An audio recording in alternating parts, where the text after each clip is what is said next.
of the week we're at this week is one of my personal favorites. It means so much to me. This week is Integrity Week. Integrity Week is huge to me because as a kid, I was ultra trusting of people that made promises to me. And yet often those promises would not come through.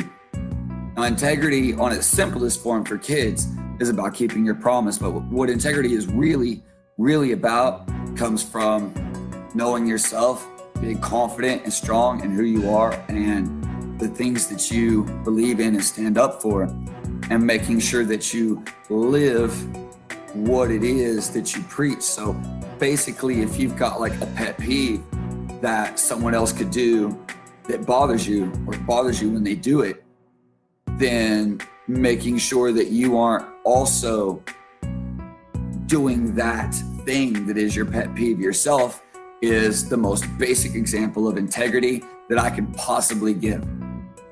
Now, and why integrity is so important to me is because your integrity is literally the baseline of what you have, the only thing you have, in order to create trust with the people around you. We all know how important trust is in a relationship. Like, there's no more important relationship or where trust is important than your relationship with children and your spouse, which often comes from the strength of which often comes from communication. That communication comes from being able to stay true and live the peace you talk about. So we tell our kids all the time to be honest. We tell our kids all the time to keep their word. We tell our kids all the time, you promised me you'd clean up your room. You promised me this, you promised me that, right? And we're pretty hard on our kids about keeping the promises. But how many of us are actually solid on keeping the promises that we make to our kids or to other people for that matter? Because we may feel like we're living with integrity, but if, as a side note, out of my mouth, I tell my son something like, hey, I promise sometime this week I'll play you a game of Pokemon. Now, I don't feel like playing right now, but I promise you sometime this week I will.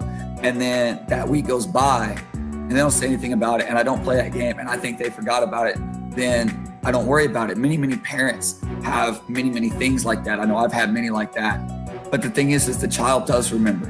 They may not remember that week, but they will remember a week or two or three later, and they will remember the fact that you didn't keep your promise to them. And the more often you do that and don't actually like apologize and acknowledge the fact that you didn't keep your promise with them, that is you, by example, teaching them that it's okay to promise things and not keep them. And that's why we have so many people in the world today who will promise you everything in the world. And then when you start to believe them, they will not follow through. And that's why it becomes so difficult for anyone to trust anyone. And I know a lot of this, like I have serious trust issues because it's very difficult to trust anybody when people are so quick to promise and so quick to not care about whether they deliver on that promise. Because it may seem like a small promise to them, like as a parent to a child, promising to go to the park this week may seem like a small promise to you, but it's a massive promise to them. And they look forward to it for days. And because they don't want to upset you, they may never bring it up again, even if they didn't, you didn't take them to the park, but they'll remember that. So always make sure that if I made a promise and I realized that I missed that promise somewhere along the lines, or I missed the deadline I said I would, that I go to my son and I thoroughly apologize. I say, son, that's all right on me. I didn't show you very good integrity. I didn't keep the promise I made to you. So here, now let me sincerely make it up to you. Now, because I've always done that with him, this child is the same way. So if he promises to clean his room and he doesn't do it, and I come up and have that classic parent thing and I say, promise me you get your room clean today. Instead of getting arguments, you know what I get? He gets sad and he goes, I did. I'm so sorry. I'm so sorry. I'll go do it right now. I swear I'll go do it. I promised and I didn't do it. I swear. And I feel bad that he's so sensitive about it, but it means a lot to me because I know that as he grows up, his word's going to mean something. He was going to be a trustworthy individual because he cares about the promises he makes. He doesn't just promise things to make someone feel good and then forget about it a day later and never come back to it like so many other people do. And I try to be very mindful about this because honestly, I've had so much pain and hurt in my life caused by people that I trusted as a child through teenager and everything else, who promised to help me, who promised to take care of me, who promised all kinds of things and didn't deliver. When I ended up on my own and homeless at 16, right before that happened, I talked to people about the problems I was having. And they said, look, man, if it happens, you won't be homeless. You can come crash on my couch. You can come do this, you can come do that. And then the cards went down and I ended up homeless and crickets. Where were those people? Where were those people that made me those promises that they would help me, that they would take care of me, that they'd make sure I had a coat in the wintertime?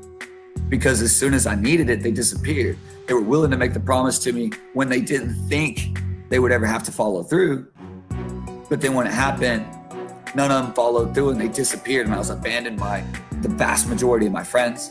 I was abandoned by people that had promised me that they would never abandon me. That is something that we do all the time to people. And we wonder why people don't trust us. We wonder why a boss doesn't trust us. Well, how many times you made a promise to your boss and then didn't follow through on time or on deadline or to the extent you said you would? How many times you made a promise to your spouse and then maybe you totally forgot? Oh, yeah, I promised I'll get some eggs from the store on the way home. Then you stressed out and all that, you forgot, you come home. And instead of like, and you apologize about it and then think that that's going to be cool, but you never do anything to make up for it. Me, if I do that, as soon as I come home, Brittany's like, did you get the eggs? I'm like, oh, I didn't. Tell you what, I'll go right back down to the store right now and I'll turn my butt right on back out the door and I'll go back and get them eggs I promised to get. Just saying that that's how you build trust with people. And that's what our entire business is built on, in the way that we relate to you. If you're interested in our martial arts, parkour, yoga, capoeira classes, and you like put in your information in the website, we approach you with that same thing because we live that. That's what we feel, because I am so sick of feeling like I can't trust anybody that I'm out here trying to show people and kind of be that mirror to show people how to be trustworthy. How many people you know in your life say, I don't think the average person probably has, 100 or 150 acquaintances that they have regular interactions with. How many of those people do you feel like you can trust? One? None? Maybe two? See what I'm saying? It comes down to being the example. If you want your kids to do better, then you have got to make the decision to walk the walk and know that if you said you're going to do something, if you said you're going to let your kid do something, if you said you're going to help them with something, then you better follow through. And if you forget and something happens and it doesn't come out, a sincere apology is not enough. Then you make it up to them.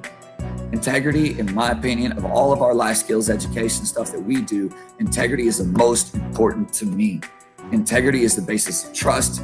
Integrity is the basis of honesty. And integrity is the basis of self-control and being the person that you feel like you are, that you feel like you want to be. But making willy-nilly promises and then not following through and then having no remorse about it. Think back to the old days before cell phones.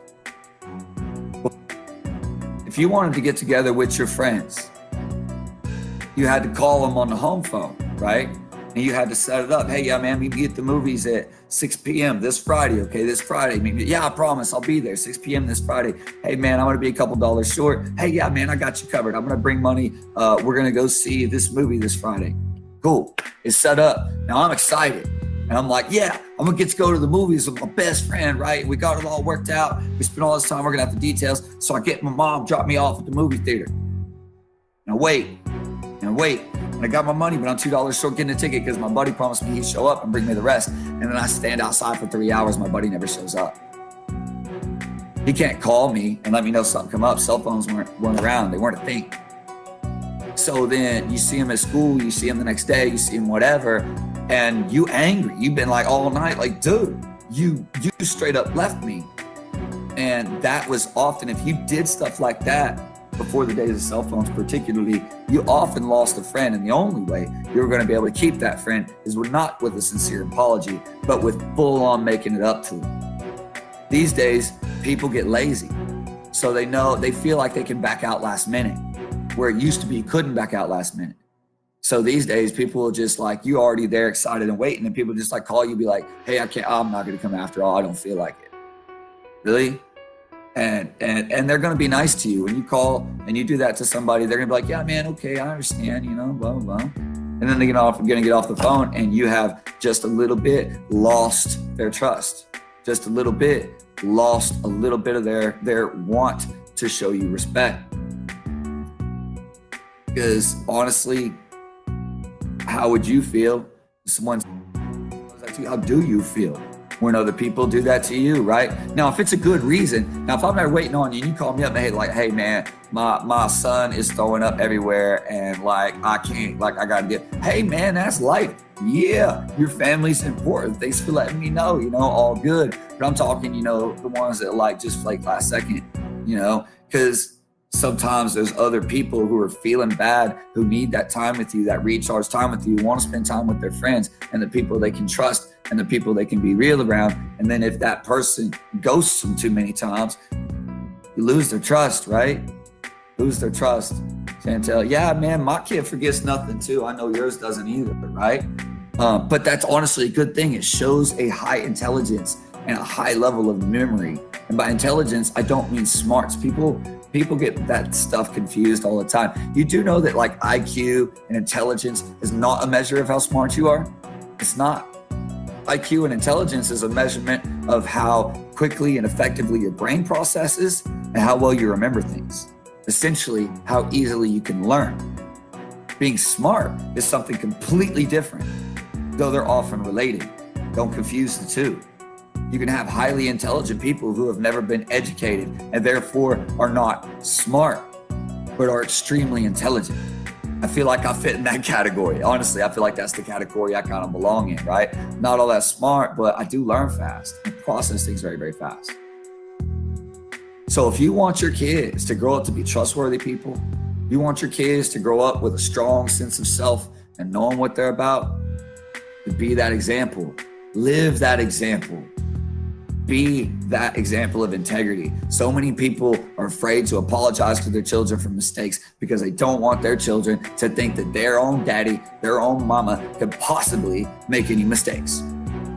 And that's a ridiculously prideful, egotistical, selfish way of looking at it. And in my opinion, if you're a parent, the last thing you can be is selfish, because it ain't about you and your feelings and how your kids look at you. That don't matter. It's about guiding them to be able to overcome the challenges of the world and be the strongest they can be and who they are.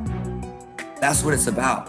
So quit making it about you. When you make a mistake with your children, quit making it about you and making excuses and being like, well, I'm sorry, but I had this and I had this and it's just too bad, too bad, too bad. No, you can't say that if you made a promise. Now, if you didn't promise, sure. But if you made a promise and then you turn around and start making excuses, guess what you're teaching them? That when they promise you they'll clean their room, that when they promise you they'll mow the yard, that when they promise you they'll get their homework done, that it's okay to not do it and then turn around and make excuses. That's what you're teaching them. And you got to be honest and self-aware with yourself about that. Be mindful about that through Integrity Week. You want your children to keep their promises?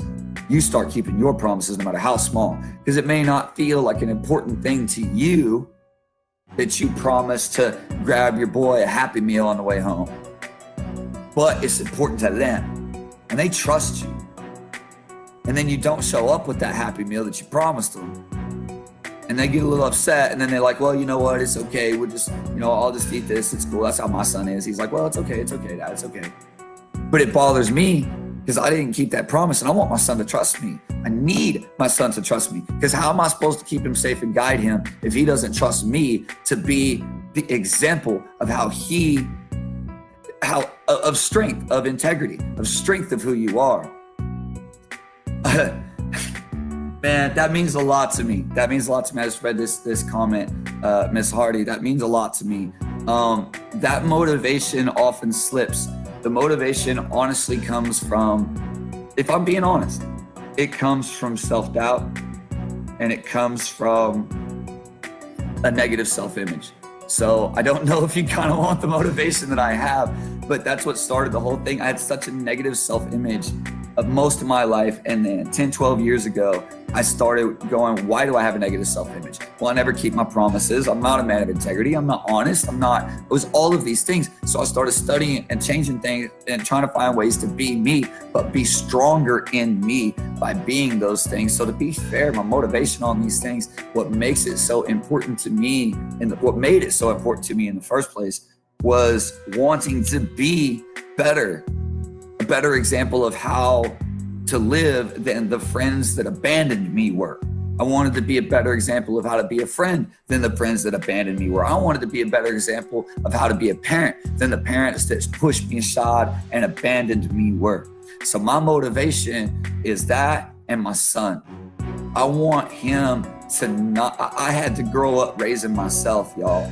I mean, like I was self-raised. By the time I was 9 years old, I was the one that was, say during the summer or even during the school, I was at home alone all day, expected to have dinner ready when my mother walked through the door, expected it to be a nice home meal, expected to serve her on a silver platter, expected all these things, expected to give the foot rub, expected this, expected that. And I was that way from 7. And I had to do my own homework. I didn't have no one over my shoulder telling me, hey man, let me help you with your homework. No, I had to read the books. I had to learn it. I raised myself, and I don't want my son to feel like he's got to do that, because by the time I was 19, 20 years old, I was a messed up individual. And I recognized it one night and I hit bottom. I was like, man, I am, no wonder I'm at the bottom. I'm a messed up individual, but I can fix it. And so I started that process and that long journey. And now I'm motivated by my son because I want him to get the street smarts that I got from raising myself, and to learn how to overcome those hard challenges and not be afraid to take on the world. But at the same time, I want to show him that by example, and I want him to have a safe place to go to for guidance. I want him to have the safety net I never had, and that's my motivation for all this. I want to be able to give people that safety net that I didn't have, someone to talk to and someone they know they can trust. I am absolute, ask anybody, well, of course you wouldn't know who they are because of this, but there are tons and tons of people, tons of current members that can tell you that I am the absolute epitome of no judgment and discretion. You can tell me anything, and I'm not going to judge you, and I'm not going to say a word about it or hint about it to anybody, ever, for any reason. Because I want to be that safety net for as many people as I can. I want people to feel like they have a safe place to go where they can be them and be trusted. So I haven't had anybody out at my house in years, right? I'm really secretive about my address because I get scared about what people would think if they knew the real me. But you know what? Last night, a couple days ago, I met a dude that was just down, man, needed some help, needed to, he's so defensive, so at war with the world, that you could talk to him and see it in his eyes. That he'd say he was being him, but he ain't being him. He's at war with the world, right? And I know other people like that. So I invited him, his kids, a bunch of other people over to the house. I never have people at the house. We had a cookout. And I decided to do it because I've always wanted to show people that they can have a safety net and it's okay to be you. And if someone's out there fighting that same war that I felt like I was fighting for decades, that I understand that war, and around me, I can be that safe place where you can let it out, man. And I will try to bring you back to positivity. Even if I'm not feeling positive myself, I will walk my walk and what it is I teach so stinking strongly, because I have to. Because believing in what I teach is believing in myself. And that right there is where I think you find strength of character. That's where I found strength in my character, strength to not have to feel like I'm at war with the world, but rather instead feel like the world's just gonna have to deal with me. And that's how I look at it these days. I quit being at war with the world and started being like, world just gonna have to deal with me. They just gonna have to deal with it. And I want my son to feel that way. I don't want my son to fit in. I want him to pursue his unique beauty and talent and skills, no matter what the world thinks of it. I don't want my son ever having to feel like he has to fight the world and defend himself against the world. I want him to feel like the world's going to have to deal with him and who he is, because he knows he's strong in his integrity and has something to bring to the world. That's where my motivation comes from. I appreciate your comment, Miss Hardy. And guys, if you support what we do in any way, shape, or form, whether it's the martial arts, you like my live videos, maybe you ain't never met me, or you like to teammate children's stories or whatever, let me tell you a little bit about how Facebook works. Facebook and the internet is the only thing that's leveled the playing field to allow small-time entrepreneurs like me to actually make money, to actually be able to advertise in a way that people will pay attention to it, because we ain't got millions and millions to do Super Bowl commercials, right? And things like that. So if you want to help out something, you want to support a local business, comment on all their posts. React if you can't think of a comment. Share everything you can that you feel comfortable with sharing. I understand you're not going to want to share stuff to your friends that they're not interested in, but comment and react, because Facebook basically takes any post I make and it says, okay, I'm going to show it to 50 people. And we got 2,000 people follow our page, but it's like, I'm going to show it to 50 people. And if of those 50 people, only 3 or 4 react to it and no one comments on it, it's never going to be seen by any more than those 50 people. But if it gets a comment or two, it adds like 20, 30, 50 people for each new person that comments on it. It'll show it to that many more people. And that's how you can help support your local businesses and their advertising to help get the word out. Now, it's not just leaving recommendations and reviews. Yeah, that helps too. But it's as simple as when you see it scrolling through your feed, like a live video like this one, that you just comment something, even if it's just a smiley face, and you have helped that business and whatever message they're given reach at least 20 to 50 more people. And I'll tell you right now, I know the stats. For each student that we have sign up, we have to reach over 10,000 people for each one student. So every little bit helps, man. Every little bit helps. And it's because people have a hard time trusting things, right? People especially have a hard time trusting businesses, because so many businesses don't operate with that integrity that I'm talking about. Where if I make you a promise, if I say we're here to serve you, that's what I mean. We gonna serve you. If I say, if you need anything, holler, and I promise I'll be there, that means I'm gonna be there. If I say, I promise we're gonna have this special thing for you when you come in for your first class, that means we're gonna have that special thing for you when you come to your first class. And you can trust that, because if we ever didn't, then I will make it up to you tenfold. Because I refuse to ever have anybody question my integrity ever again. I spent from the time that I was 7 years old to the time that I was 13 years old, having my own integrity questioned daily by my mother, constantly being called a chronic liar, even though I never said anything. She had some displacement issues, let's just say that. So I grew up thinking I was a liar, even though I didn't lie. I grew up thinking I was a thief. She used to accuse me of stealing stuff all the time. Because I would work, because I would go out and ask the neighbors if I could make some money, to help them out. And they go, yeah, man, here, go pick up these sticks. They have me pick up sticks for an hour and they hand me $20. My mom finds my $20. And then she's like, how'd you get $20? You stole it from me. I said, no, I didn't steal it from you. I swear I went to the neighbor's guy. And she would steal my money. She would take it and say, that's needed to pay bills. Now, if she'd have just asked and been like, hey, can I get that 20 from you to help pay the phone bill? The family's struggling. Even at 9 years old, I've been like, yeah, mom, yeah, because I use the phone too. I got you the phone bill. I understand that. But it was never like that. Instead, I got accused of being a liar, a thief, a cheat from the time I was like 9 to the time I was like 13. And she's still, every time I talk to her all the way through my adult life, my wife, Ms. Rose, has met her. Brittany, you on here right now. You can tell it, right? Right? Still, if I still was in communication with her to this day, she would still do the same thing. She would still be calling me a liar every time I opened my mouth. She lived with us for years and did it every day. I mean, I'm not trying to get all personal with this. I'm just telling you why integrity is so important with me. I had my integrity questioned my entire life because my own mother would spread the rumors at the school that got me bullied. Weird, right? Weird. So everyone would question my integrity. And I got so sick of no one trusting me and no one caring to take time to spend with me because they all questioned my integrity, that I swore that I would never, ever give anyone a reason to question my integrity ever again. And I'm hardcore on that. I'm passionate on that. And I still passionate and pursue it to this day, whether it's in the martial art business, it's with my it's working with people, right? There's Brittany.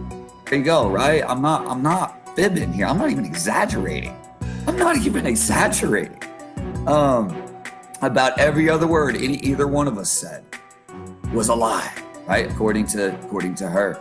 And that's just, man, it was hard to come up that way.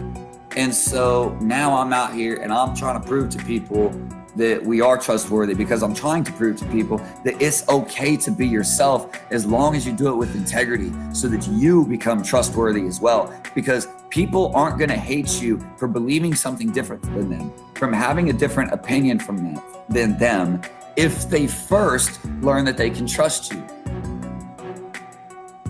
Now, if they don't think they can trust you, and then they find out you have a different belief, differing opinion, differing whatever, they might attack you and think you're untrustworthy because they lump you in a stereotype. But if you prove first your integrity, you prove first how trustworthy you are, they're not going to care what you believe in or what your opinion is. If it's the opposite, if there's anything I've learned over the years, meeting so many people at the martial arts school, is that right there. Now, I don't want to take up